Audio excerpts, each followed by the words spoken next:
Nono capítulo. Sem morada. Nós ouvimos algumas partes dos ensinamentos e não conseguimos compreendê-los realmente. Nós pensamos que eles não deveriam ser como são, e por isso não os seguimos.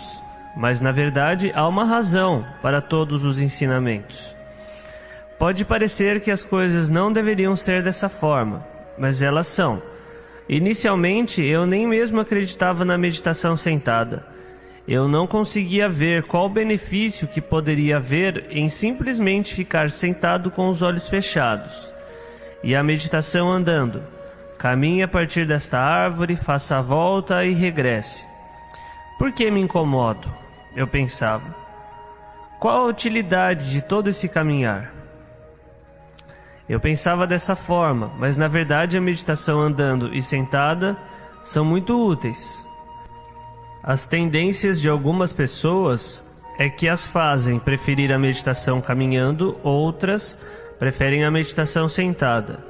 Mas você não pode deixar nenhuma delas de lado. As escrituras falam nas 4 posturas: em pé, caminhando, sentado e deitado. Nós vivemos com essas 4 posturas. Podemos preferir uma a outra, mas precisamos usar as 4. Elas dizem que essas 4 posturas devem ser equilibradas, fazer com que a prática seja equilibrada em todas as posturas. Inicialmente eu não consegui entender o que isso quer dizer, fazer com que sejam equilibradas. Talvez isso signifique que dormimos por 2 horas, depois ficamos em pé por 2 horas, depois caminhamos por 2 horas. Talvez seja isso? Eu tentei, mas não consegui, era impossível. Esse não era o significado de fazer com que as posturas fossem equilibradas. Fazer as posturas equilibradas se refere à mente, à nossa atenção. Isto é, fazer a sabedoria surgir na mente, iluminar a mente. Essa nossa sabedoria tem que estar presente todo o tempo, em todas as posturas. Nós precisamos saber ou compreender constantemente. Em pé, caminhando, sentado ou deitado, nós entendemos todos os estados mentais como impermanentes e insatisfatórios e não eu. Dessa forma, é possível fazer com que as posturas sejam equilibradas. Tanto faz se o gostar ou não gostar estejam presentes na mente. Nós não nos esquecemos da nossa prática. Estamos atentos. Se nós focarmos nossa atenção na mente constantemente, então teremos a essência da prática. Quer experimentemos estados mentais que o mundo entende como bons ou ruins, nós não ficamos esquecidos. Não nos perdemos no bom e no ruim. Nós permanecemos firmes. Fazer com que as posturas sejam estáveis, dessa forma é possível.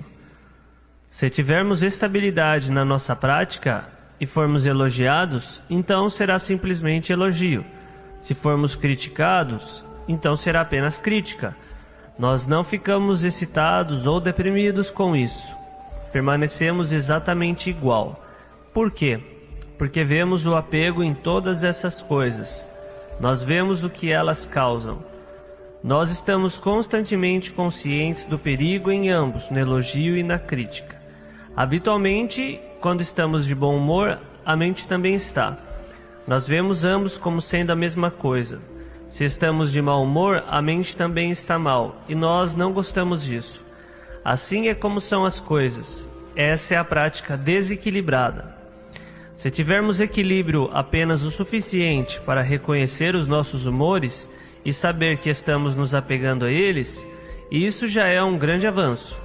Isto é, temos consciência, nós sabemos o que está acontecendo, mas ainda assim não conseguimos nos soltar. Nós vemos que estamos nos agarrando ao bom e ao mal e sabemos disso. Agarramo-nos ao bom e sabemos que essa ainda não é a prática correta. Mas mesmo assim não podemos nos soltar. Isso já é 50% ou 70% da prática. Ainda não existe a libertação, mas nós sabemos que se pudéssemos nos soltar, isso seria o caminho para a paz. Prosseguimos dessa forma. vendo com igualdade as consequências danosas de todos os nossos gostos e desgostos, dos elogios e críticas, continuamente. A mente, dessa forma, estará equilibrada, não importa o que ocorra. Mas as pessoas mundanas, quando acusadas ou criticadas, ficam realmente perturbadas. Se elas são elogiadas, ficam animadas. Elas dizem que é bom e ficam realmente felizes por isso. Se soubermos a verdade acerca dos nossos vários humores, se soubermos as consequências de nos apegarmos ao elogio e à crítica, o perigo de nos apegarmos a qualquer coisa que seja, seremos mais sensíveis aos nossos humores. Saberemos que se nos agarrarmos a eles, realmente haverá sofrimento.